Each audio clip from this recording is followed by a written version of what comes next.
Well, I'm not too sure what to make of that game tonight. It was a tale of two halves again. We were absolutely dreadful in the first half, it's fair to say. Same old, and we just weren't confident at half time. It was awful. Second half, we came out a different side. I don't know what was said in the dressing room, but we definitely came out a different side. It was really strange to watch us go at a team like that. And we were unlucky, but in certain aspects, we threw the game away again. And that's the disappointing thing. This is the Toon Review.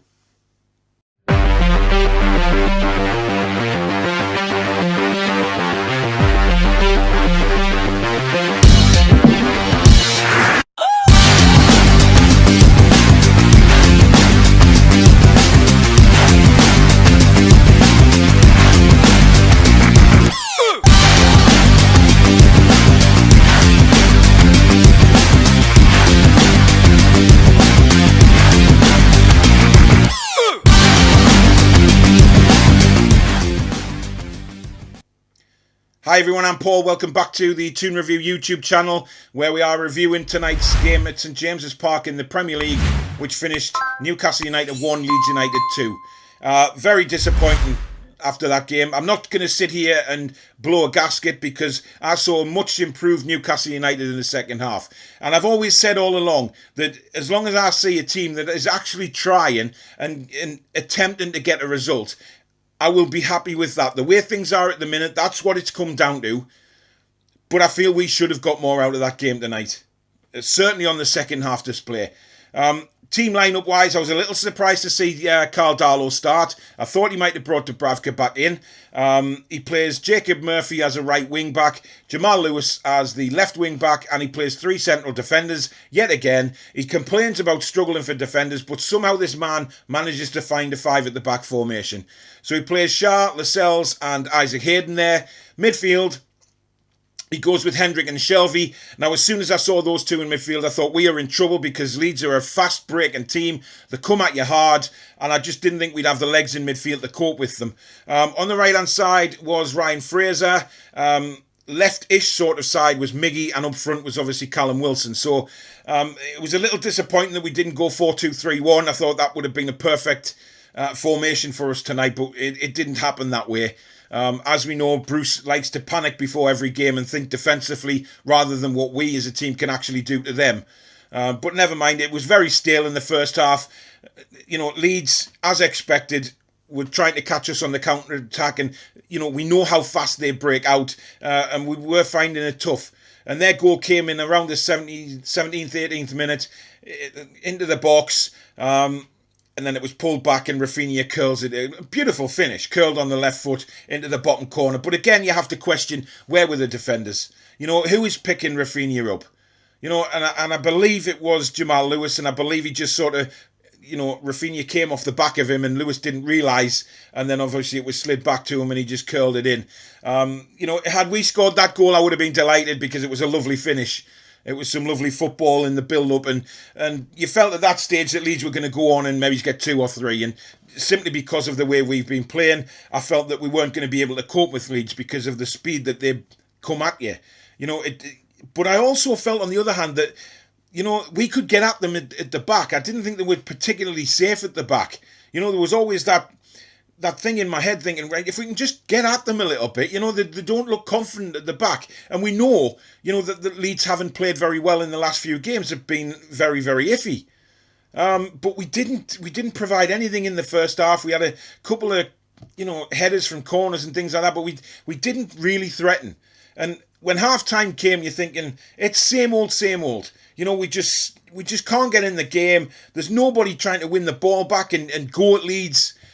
But whatever was said in the second half, at half-time, clearly worked. Because that second half, it was a different Newcastle United. We saw players driving, closing down, working hard, showing some commitment. Which is all we've asked for so long now, is to see a little bit of commitment from these players. Just to try and get a result. And, we got back in the game. We got back in the game with a lovely move. Shelvey slides it into Wilson. Wilson, little first-time pass into the... Just perfectly way to pass into the path of Almiron, and he slides it in. And it's 1-1. And you're thinking then, right, we are the better team here by a long way in this second half. Let's go at them again. Let's win this game.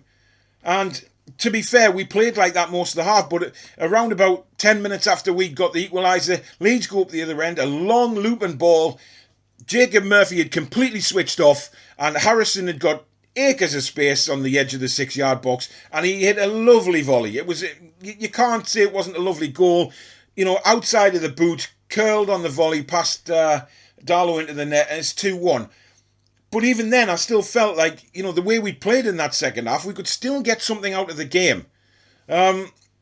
So he brings St Maximin on, he takes Murphy off. A little bit of a strange one, that for me, considering Hendrick is still on the pitch. But never mind, you know, ASM comes on and he does have some good touches and takes a few people on, and he has a few efforts at goal, but nothing came to fruition. And as the game went on, you just thought it's not going to be our day again. He throws Dwight Gale on. He has an opportunity with a free kick, which he balloons over the bar. And at that stage, you're thinking it's all gone. But what I don't understand with Steve Bruce tonight is, for the last 10 minutes, why not throw Andy Carroll on and take Hendrick off? Because Jeff Hendrick was anonymous most of that night tonight, yet again. And Steve Bruce has an opportunity to put another forward on, because for once we're actually getting balls into the box and we're creating the opposition some problems. So why not throw Andy Carroll up there to win some headers, and we might get some knockdowns, and we might get Wilson or Gale on the other end of them to convert them into the net. But for some reason, Steve Bruce decides to keep Carroll on the bench. He lets Hendrick play the 90 minutes, and we end up losing the game 2-1. So for me, there was definite positives from the game tonight, but also some negatives. And it's the negatives that sort of will move forward to the next game, because we take on Everton at Goodison Park, and does anybody truly believe that Steve Bruce is going to send our side out to play like we did in the second half? No, he won't, because we know he's scared to death of playing attacking football. And Everton are doing particularly well this season, have some very, very good players. And yes, we beat them at St James's Park, but they had a lot of key men out injured that day. But we just know that it's going to be 5 at the back against Everton. He will not play 4 at the back at Goodison Park. And if I'm wrong, I hope I'm wrong, because I want to see 4 at the back against Everton. But that will not happen. But I just feel like there was an opportunity blown tonight, because Leeds have been in poor form. And, you know, I'm sure Leeds fans will say they didn't play particularly well tonight. Yes, they caught us on the break a few times, and they did play some lovely football when they were on the break. Some lovely one-touch stuff that I wish we would play. But they weren't at the very best, Leeds United, but they still beat us. And that's what I'm worried about, you know what I mean? The fact that we've lost again, and we should have got something out of that game. But on the flip side, I'm not sitting here blowing a gasket like I have done in the last few games, because I've seen a lot of effort from some of the players tonight to get back into the game. And that's all that me and many other fans have been asking for, is to see some commitment, to see some sweat, blood and tears on that pitch. And one man particularly stood out for me tonight who gave the sweat, blood and tears, which was Fabian Schär. And I've never thought I'd praise him again, given his attitude of late has really not been good enough. But he was outstanding on that pitch tonight, and he was leading by example to try and get us back in the game. Second half, he was just superb. You know, those runs from picking it up in the defensive zone and just driving forward, taking the midfielders out of the game, moving forward and then obviously one of the times he had a really good shot which the keeper made a good save from. You know, that's what I want to see from our players. Driving at the opposition and desperate to get a goal back and get back into the game and get something for the club. But it wasn't to be. And, you know, the fact of the matter is now, it's 11 games now that we haven't won. We've drawn 2 and lost the rest. And it's not good enough. That is not good enough in the Premier League. And it doesn't really matter if we came back to draw that game tonight. Steve Bruce, you know, he has to go. He has to go simply because of the way he set us up in the first half. You know, it was still Bruceball in the first half. Nothing changed. He set us up to lose. You know, when he's playing Leeds United, he should know better than to set us up like that. But, you know, he'll come out after the game, I'm sure. You know, I've done this video straight after the game, so I'm not particularly bothered what he says. But he'll say that, well, you know, we were fantastic second half. We should have got something from the game. And, you know, it's great. We'll take that and move forward. fair enough, take it and move forward if you're actually going to play like that moving forward. But we know he's not going to. We did it at Arsenal in the FA Cup. We played like that in the second half. But did he take that into the next game? Did he bollocks? And he's not going to do it this time either. So if he comes out and says that, we all know that that's absolute bullshit. So, we've lost a game, but I'm not blowing a gasket. I'm frustrated more than anything tonight because that was an opportunity to get some points. I don't understand why he didn't make another substitution. He had an extra one on the bench. I don't know why he didn't do it. And I don't know why he persists with Jeff Hendrick. For me, he was anonymous in the first half. I only knew he was on the pitch when the commentator in the second half said, Jeff Hendrick got back and did a good bit of defending. I think, God, I forgot he was actually on the pitch. He doesn't do anything. He offers us nothing. He's very similar to Joe Linton in a way that, if one of those two is in the team, we're playing man down. I didn't see him get stuck in and make brilliant tackles. I didn't see him make nice passes or anything like that. What the hell does he do? It frustrates the shit out of me when we've got better players on the bench. Why Steve Bruce cannot just put his best 11 out that's available to him, put the best players on the pitch? But he won't, and he never will, because he's a stubborn git, and he knows that he thinks he knows best, and he quite clearly doesn't. We all know that. But there's certain aspects about Steve Bruce, again, his coaching tonight was shocking. The way he set us up, what he must have said to those players before they went out for the first half, I do not know. Because there was no effort, we were lacklustre, we were damn poor again. Now, something's clearly been said in the dressing room at half-time. Has that come from Steve Bruce, or is that the senior players finally saying, right, we've had enough. We're gonna go at them in the second half, we're going to give it a go, because we need to get back in this game. Who knows what was said behind closed doors, but clearly something was. But the frustrating thing for me, like I say, is we've lost again, and it in black and white, it's a defeat. And it's now not a win in 11 games, but it's so frustrating because we could have stopped them goals tonight from the Leeds point of view. There were poor goals we conceded. But, you switch off for 2 seconds in the Premier League, you get punished. And unfortunately, we've done that twice tonight and been punished. But all credit to Leeds United. They hung on, they did what they had to do to get the result, and they will move on to the next game now with confidence that they've got another 3 points in the bag. For us, we are looking over our shoulder. Without a shadow of a doubt now, we are really in trouble. Everton is going to be a very, very tough test on Saturday lunchtime. A very tough test. And I'm not so sure we're going to get anything out of that game. But nevertheless, hey-ho, it's unfortunate, but we have unfortunately lost again. Player ratings-wise, Carl Darlow, for me, he looked a lot more secure tonight than he has done in recent games. He did nothing wrong. Made a couple of saves, which I think were pretty routine. I'm going to go with a 6 for Carl Darlow. Right wing back was Murphy. Now, unfortunately, I think he was to blame for the second goal because he was jogging back and cutting into the box. I don't know why, when he's right wing back, he was making that kind of directional run, but he was just slowly jogging back. Harrison took full advantage of it and obviously found acres of space for the goal. He didn't do anything really great for me tonight, Jacob Murphy, but I just wish he'd play him in his proper position and give the lad a chance. He's got pace, he can whip a ball in, but it's not to be because the manager's inept, unfortunately. But Jacob Murphy gets a 5. Jamal Lewis on the other side, the left wing back, poor for me again tonight. The lad just doesn't seem to have any confidence. He made some clearances tonight that just seemed to balloon straight in the air. They didn't go anywhere. And he was being beaten far too easily on that Leeds right-hand side again. So a 3 for Jamal Lewis. Moving into the central defenders, Isaac Hayden. Again, he was in and out the game, but I noticed on the pitch that he was 1 minute he was on the right wing, he was back in midfield, he was then in defence again, and just all over the place. And that's the kind of tactics that Steve Bruce has drilled into these players now. Sometimes they just don't have a clue where they're supposed to be. But a quiet match for Isaac, so I'll go with a 5 for him. Jamal Lascelles, again, just nothing spectacular tonight, was there? I mean, he had a few headers at goal and should have done better on a couple of them from the corners. Did skim the top of the crossbar in the second half, so I'll go with a 6 for Jamal Lascelles. Fabian Schär, absolute man of the match for me tonight, and like I say, I never thought I'd say that again about Fabian Schär, but he just performed brilliantly tonight. He wanted that team to get back in the game. He worked his arse off to get back in the game. And, he didn't do anything wrong defensively for me tonight.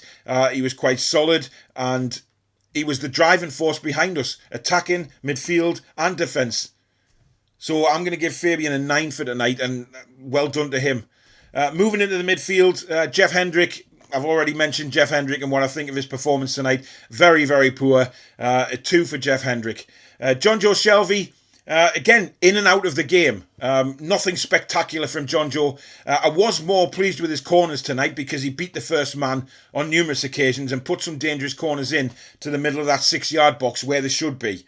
But again, nothing spectacular, so it's a 6 for me for Jonjo. Moving into Ryan Fraser. I think Fraser was our best player in the first half in what was a dreadful first half. But Fraser looked like the driving force that could actually do something in that first half. Didn't come to fruition. He kind of fizzled out a little bit in the second half. He still got himself involved.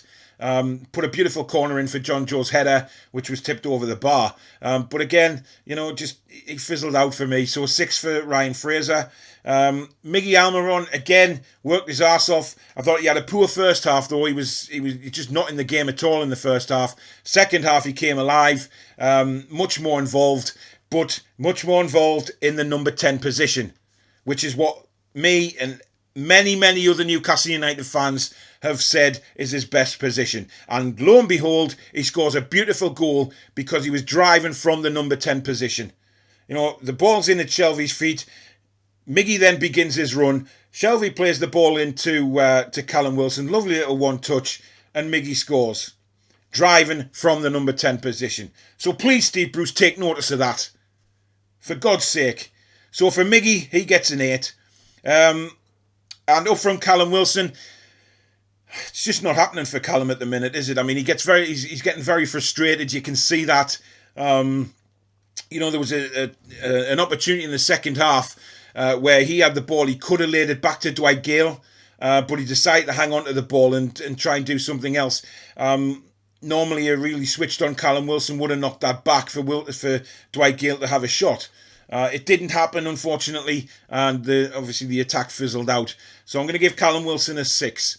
Substitute-wise, ASM, well, he came on, few lovely little moves and, a little bit of glimpses of the old ASM there, and a few shots on goal. Didn't really hit the target, but at least he was trying to hit those blistering shots, cutting in from the left-hand side.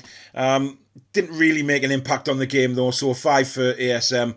And the other substitute was obviously Dwight Gale. Didn't really get involved. He had a free kick, which he ballooned into the stands. Dwight Gale, is he the answer for us? No, he's not. I'm sorry. I wish the kid well, but I think he still might be off this January transfer window. So a 5 for Dwight Gale as well. The manager, Steve Bruce, well, how do you vote him? Because do you think it was honestly him that gave that motivational speech in the dressing room at half time for us to come out like that?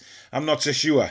I think that might have been the senior players finally just having enough of underperforming. So for me, Steve Bruce gets a 3. I can't give him any more because he's inept. He's not good enough. End of story. Whether we got anything out of the game tonight or not, and that's the disappointing thing for me. But yeah, I'm certainly not, like I say, volcanic tonight. I'm very, very frustrated because the frustration is that we could have got something out of that game and maybe should have got something out of that game. But instead, it's down as another defeat, and Newcastle United are just sleepwalking into the bottom 3. Because I believe the Everton game will be much tougher because I think they're in form at the moment, whereas Leeds are a struggling side, and once again we've lost. Sheffield United were a struggling side. We lost. There's a pattern, and we just keep losing games. And, the more we lose games, the less chance there is of any confidence growing in this team. But well done to Leeds United. They really worked their asses off. Even when they were second best in that second half, they kept working. They got the result they need. And at the end of the day, they are away from home, and they've come away from St James's Park in a away match in the Premier League with 3 points. And that's all the fans can really ask for. and I wish them the best of luck for the rest of the season. I've got to, I do admire Leeds a lot, and I think, they play some good stuff at times, and they got the result. And unfortunately for us, we didn't. But thank you very much for watching the video. Really do appreciate it. If you're new to the channel and you like what you see, do please hit the subscription button and that notification bell. And if you've liked what you've seen tonight on the video, do smash the like button, because that does help me grow the channel. On the way to 1,000 subscribers. Hopefully we'll hit that shortly. But thank you very much for watching. Do catch my live stream Thursday night live with the Toon Review on Thursday at 8 p.m. Got a couple of guests on there. Ben from @ToonmouthTyne on Twitter, and we've also got Stephen from Geordie Talk YouTube. So it'll be a very interesting show, talking about today's game and also the build up to the Everton game, and obviously if there is going to be any transfers, because the window is going to be slammed shut very shortly, and we haven't brought anybody in yet. Whether that happens or not, who knows. But once again, thank you so much for watching. I'll catch you. I'll be doing the Everton preview shortly as well, so do keep an eye out for that. Thanks, guys. Take care and enjoy the rest of your week. Be strong.